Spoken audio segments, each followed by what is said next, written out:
Hi guys, it's Carrie, also known as Kimagul. Happy New Year, how are you all doing?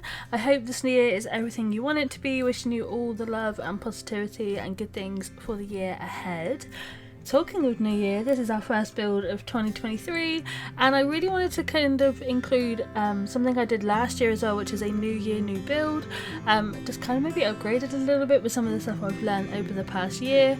So I've mapped out all of my rooms and I really didn't realise, side note, how awful of a shape the house was until much later on, but you'll see, and you'll see how I worked around it. But yeah, so I wanted to say that this is only sped up like 0.2, so it's just like double time, but everything else is just obviously uncut. I haven't edited this time because I want you guys to see my creative process as I make these videos, and often how many times I place the wrong thing down and rearrange it, just because I want to keep it a bit more real with you guys and use the very basics of what I have, just so that we can all kind of do a build similar. I'd really love to know if you guys want to build this, or any feedback you want to leave. You know it's so appreciated. And as you can see, I wasn't quite sure if I wanted to have a raised kind of foundation or really quite close to the ground, because I didn't want to go too crazy with the stairs, because the next build I'm hoping to do will be like a loft build, which will be higher. I didn't want to do the same thing twice. So as you can see, the colour kind of schemes are blue, whites and greys, just because I thought it was super calming, and I kind of like how, I don't know, how it just fit with the area really well. That's something I want to definitely achieve more, is just making things that don't stand out so much.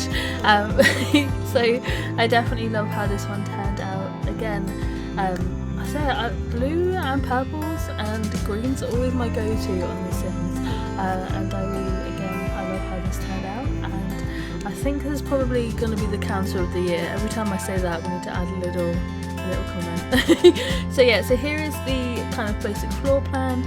I realised a little bit too late that I should have maybe made it a little larger width-wise, just because I didn't really like the fact the bathroom was just in the middle like that. But again, hindsight is 2020. You guys have known me enough now to know that I always pick up on these little things as I edit that I definitely would change. This is a starter home build, but it's not a very cheap one. I kind of wanted to go with like splurge out on a few little things, just because, you know, treats. So yeah, so I do go in several times and just put loads of lights in and just keep the colour schemes blues, greys. I think there's like a few plants in there that are variant, but apart from that, I really do like how, I don't know, like I keep saying how it turned out, but yeah, we're learning, and I'm really proud of how this little one come out. So if you guys have followed me for a long time, you know that my first speed build was a blue beach hut, so blue definitely has a special place in my heart.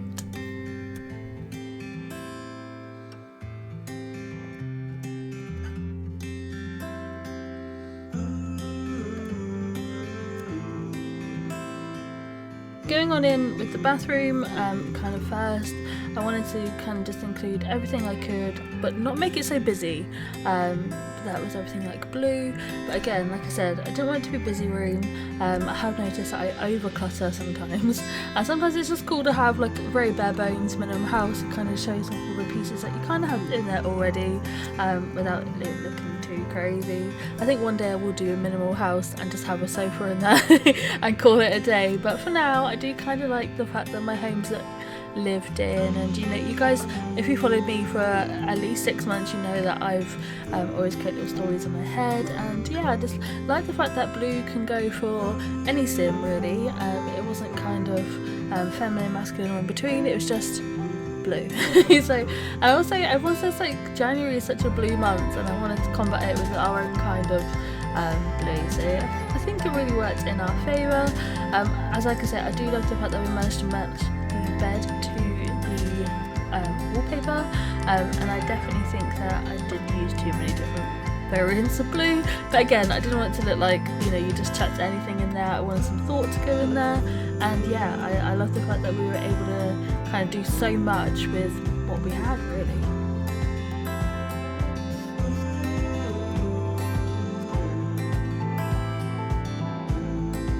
We're just finishing up making the decorations and the little cluttery bits for bedroom.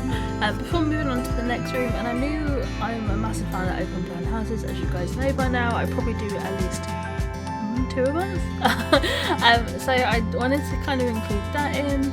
So this is why it is like there is like one massively odd shaped like front room-ish, maybe like an open plan room, and I do wish I would have changed it because I don't like the long corridor at the back. I didn't feel that I added anything special in it, so I definitely would go in and change that at some point. And I knew I wanted kind of a smaller kitchen, as I didn't want to go too crazy with the space that we already had. So these ended up turning out perfect. And yeah, again, I was just so surprised at how much we could do with just one colour, or like a set of like at least 2 colours maybe. And yeah, I definitely think this is one of my little favourite kitchen bits ever, to be honest. I lost my train of thought. There we go.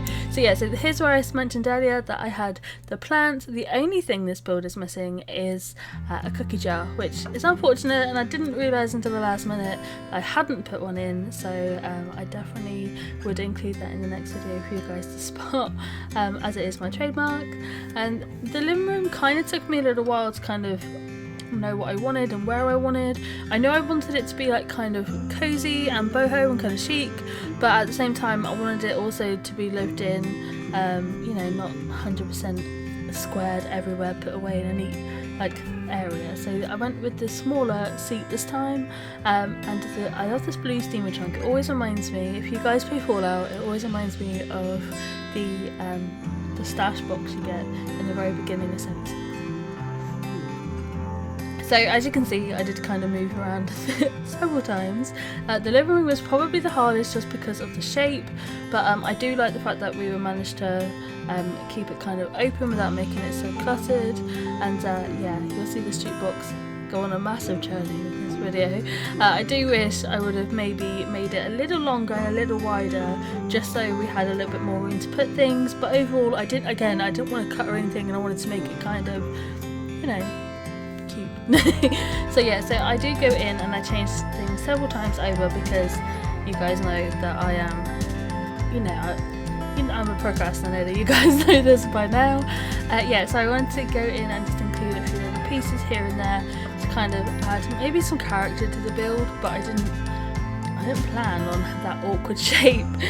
So yeah, I did my best with what I had, and honestly I do love it, and I think that there are things that I'd work on, but this is all part of the process, and I want you guys to see that I do make mistakes, and I do end up changing a lot during my build. So this hasn't had any editing, I haven't cut anything out or added anything. This is just me, you and the Sims.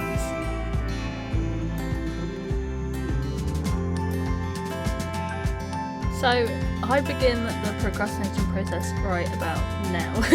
I knew I wanted a rug to make the colour kind of pop on the floor. I just kind of wanted it to look a bit different, where we just basically had chocolate flooring down and hope for the best, which I did do. But I would go in and probably change the rug a little just to add a bit more, I don't know, something to the floor. And this is the smallest garden that I've ever done on The Sims, and I'm glad that we let the build speak for itself and didn't add so much terrain in. If you guys know me by now, you know that I go mad for trees and rocks and ponds and everything else, but this time I just wanted the build to speak for itself. And apart from the layout, I would not change too much about this build.